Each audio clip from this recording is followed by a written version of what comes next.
मोदी से अच्छा एक गधा बेटर है। वन कमेंट, आप ध्रुव राठी की बहन लगते हो। दोस्तों, पिछले कुछ महीने से एक बात लगातार कह रहे थे और वो ये कि काव्या कर्नाटक ध्रुव राठी की ही बहन है। दोनों एक ही थाली के चट्टे बट्टे हैं और देखिए ये बहन भाई की जोड़ी एक्सक्लूसिव प्रोपेगेंडा पॉडकास्ट लेकर हाजिर हैं, जिसमें दोनों अपनी प्रोपेगेंडा इमेज को क्लीन चिट दे रहे हैं। ऐसे में आज हम इसी पॉडकास्ट का एनालिसिस करेंगे कि आखिर ये पॉडकास्ट कितना प्रॉब्लमैटिक है और कैसे अपनी ऑडियंस को ये गुमराह करने का काम कर रहे हैं। नमस्कार, मैं हिमांशी, स्वागत है आप सभी का द पैम्फलेट पर। दोस्तों, काव्या कर्नाटक के तकरीबन 1 घंटे के पॉडकास्ट में ध्रुव राठी ने कई मुद्दों पर एक तरफा बात की, जैसे आरएसएस, प्रधानमंत्री मोदी, बॉलीवुड, हिंदू धर्म को लेकर। इस पूरे पॉडकास्ट में इंफॉर्मेशन छोड़कर वो सब था जिसके लिए हम अक्सर इन्हें एक्सपोज करते रहते हैं। जैसे ध्रुव राठी सबसे पहले अपने दूसरे नाम जर्मन शेफर्ड को लेकर कहते हैं कि असली जर्मन शेफर्ड तो आरएसएस है, जो हिटलर, मुसोलिनी, नाजी जर्मनी से इंस्पायर्ड है। उनके कपड़ों से लेकर ड्रिल्स एक जैसे हैं, उनकी आइडियोलॉजी सब एक जैसा है। दोस्तों, ध्रुव राठी का ये क्लासिक प्रोपेगेंडा है। देखिए, आरएसएस की स्थापना 1925 में हुई, जो भारतीय राष्ट्रवाद पर आधारित है, ना कि हिटलर की तरह नस्लवाद पर। वास्तविकता ये है कि आरएसएस के संस्थापक डॉक्टर हेडगेवार ने 1920 में संघ के लिए खाकी वर्दी चुनी थी, यानी आरएसएस की स्थापना से 5 साल पहले, जब वे कांग्रेस कार्यकर्ता थे। तो वही हिटलर 1921 में नाजी पार्टी का नेता बना। तो ऐसे में आरएसएस नाजी जर्मनी को कैसे कॉपी कर सकती है? साथ ही देखा जाए तो हेडगेवार ने ब्रिटिश राज के खिलाफ राष्ट्रवादी संगठन बनाया, जो समाज सेवा में लगे हैं, जैसे disaster relief, education, Vidya Bharati schools में लाखों बच्चे पढ़ते हैं और हेल्थ कैंप्स जैसे कार्य। रही बात आरएसएस की ड्रिल्स की, तो ये स्काउट्स या एनसीसी जैसे हैं, ना कि नाजी जर्मनी जैसे। देखिए, आरएसएस ने स्वतंत्रता संग्राम में भाग लिया और आज ये 5 लाख से ज्यादा शाखाओं से राष्ट्र सेवा कर रही है। ऐसे में आरएसएस हिटलर की तरह कैसे हो गया?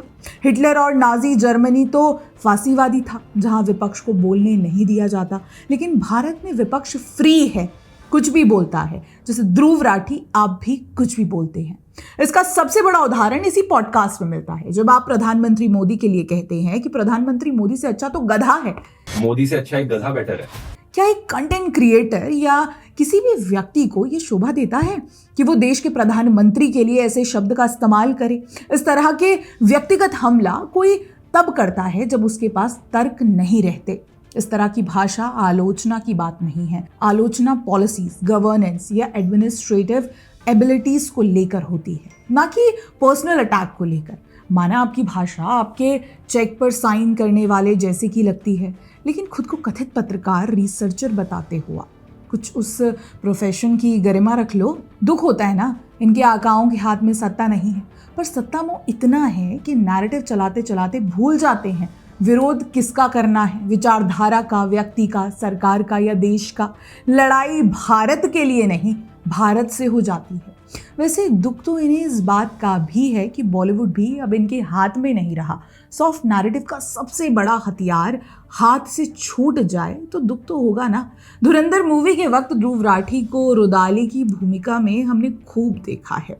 वो इस पॉडकास्ट में भी बॉलीवुड को लेकर खूब रोना मचाते हैं। कहते हैं कि जिस फिल्म के बैकग्राउंड में नया भारत आ जाए वो फिल्म प्रोपेगेंडा है। बीजेपी का पॉलिटिकल स्लोगन जो है कि ये नया भारत है, घर में घुस के मारता है, it's purely a political propaganda.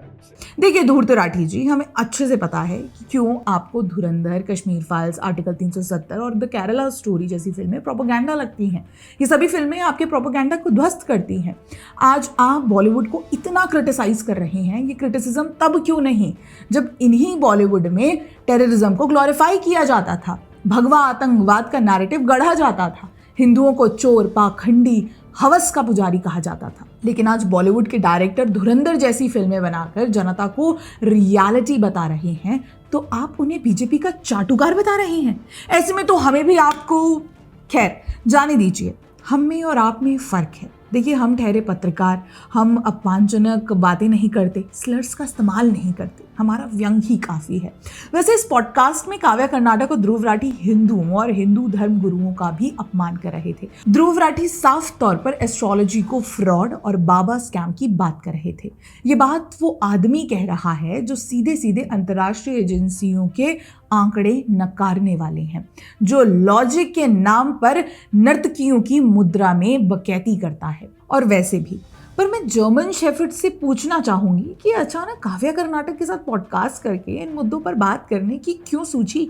क्या इसलिए कि धुरंधर को लेकर जो वीडियो बनाया था उस पर डिसलाइक्स आ गए और हजारों कमेंट्स में तुम्हें रगड़ा गया, या इसलिए क्योंकि महीनों तक इनोवेशन के नाम पर अपना so called AI product launch करने के बाद वीडियो पर एआई रिलेटेड क्वेश्चंस का जवाब नहीं दे सके? और हाँ, ये हिंदू धर्म से संबंधी बातों पर सेलेक्टिव बकैती क्यों करनी है? आप एस्ट्रोलॉजी को फ्रॉड और बाबा स्कैम की बात ज़रूर करते हैं, मगर क्रिश्चियन या इस्लामिक स्कैम्स पर एक शब्द नहीं बोलते। कभी हमने वो बोलने वाला वीडियो के बारे में आपसे कुछ कहते नहीं सुना। तब क्यों तुम्हारे दम पैरों के बीच में आराम करने लगते हैं जर्मन शेफर्ड? हाँ, पास्टर बजिंदर सिंह खुद को प्रॉफिट बोलता है। कितने कन्वर्ट कराए हैं देखा है? ये जो शरीर से प्रेत भगाते हैं वो, मैं ये नहीं कह रही कि स्कैम्स नहीं होते, लेकिन टारगेट में हमेशा हिंदू धर्म ही क्यों होता है? क्यों हिंदुओं की आस्था के साथ खिलवाड़ किया जाता है? हिंदुओं के लिए आवाज़ उठाना तो छोड़िए, आप जैसे लोग हिंदू होकर भी अपने ही हिंदुओं को अपमानित करने पर तुले हो। दोस्तों, मुझे नहीं पता कि ध्रुव राठी का लॉन्ग टर्म एजेंडा क्या है, लेकिन ये अपने एजेंडा सेटिंग रिसर्च टीम द्वारा दी गई कथित इंफॉर्मेशन को टेलीप्रॉम्प्टर के सामने लगाकर बड़े ही कॉन्फिडेंस के साथ पढ़ देते हैं। इसके बारे में हमें ऐसे पॉडकास्ट के जरिए पता चल ही जाता है कि किसी पर्टिकुलर टॉपिक पर उनकी डेप्थ कितनी है, कि वो अपनी समझ को गधा जैसे शब्दों में बोलकर समेट देते हैं। और केवल ध्रुव राठी ही क्यों, काव्या कर्नाटक भी प्रोपेगेंडा करने का कोई मौका थोड़ी छोड़ती हैं। वैसे इन मोहतरमा को तो नक्सलवादी प्रोपेगेंडिस्ट कहा जाता है। हमने अपने पिछले कई वीडियोस में काव्या कर्नाटक की प्रोपेगेंडा वीडियोस को ध्वस्त करते हुए ये बताया ही था कि मोहतरमा कैसे स्टेप बाय स्टेप अपने प्रोपेगेंडा को तेज करती रही हैं। शुरुआत में कंटेंट क्रिएटर के नाम पर सब्सक्राइबर्स बटोरे, उसके बाद अपने वीडियोस के जरिए सब्सक्राइबर्स का ब्रेन वॉश करने में लग गई। विषयों को इस तरह से दिखाना शुरू कर दिया कि खामियां केवल और केवल केंद्र सरकार में ही है या देश में सब कुछ गलत हो रहा है, जैसे ध्रुव राठी भी करते हैं। सफ़र एजुकेशनल वीडियोस से शुरू किया, फिर सीधा प्रोपेगेंडा वीडियोस में घुस आए। लेकिन पिछले कुछ समय से हम साफ तौर पर इनके असली चेहरे अच्छी तरह से देख पा रहे हैं। हम समझ पा रहे हैं कि इनके वीडियो कौन सा एजेंडा चलाने के लिए बनाए जा रहे हैं। इस पॉडकास्ट में भी खुद की इमेज बिल्डिंग से लेकर अपने प्रोपेगेंडा को हवा देने के अलावा कुछ और नज़र नहीं आया। फ़र्क है डिसेंट में, अभिव्यक्ति की आज़ादी में और अपमान में। फ़र्क है खुद को पत्रकार कहने और होने में।